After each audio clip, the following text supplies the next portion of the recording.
social control. The people in charge have decided their primary job is to decide who you should hate.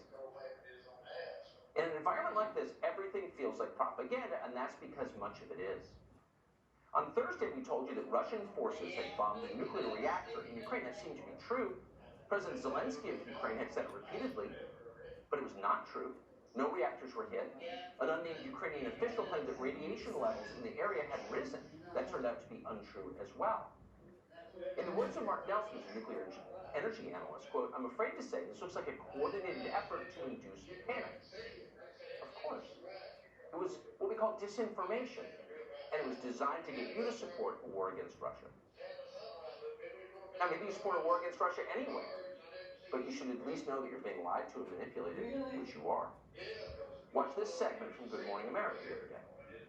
Ukraine's mothers, daughters, teachers, politicians, beauty queens, now on the front lines defending their country under siege.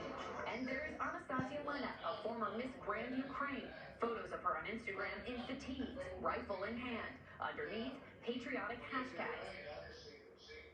Miss Ukraine with a rifle, defending her homeland. Is there anything more inspiring than that? It would be more inspiring if it was real. It wasn't. It was fake.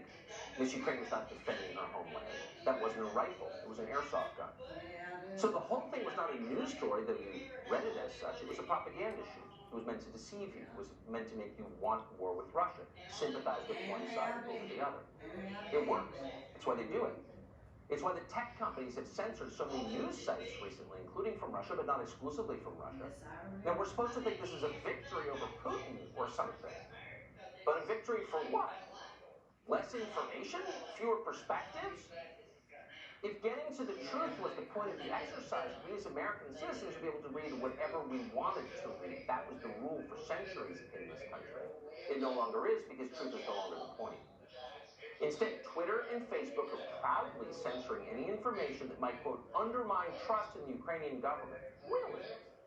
Since when are we required to trust the Ukrainian government, or any government? Don't ask. By the way, over the weekend, because everything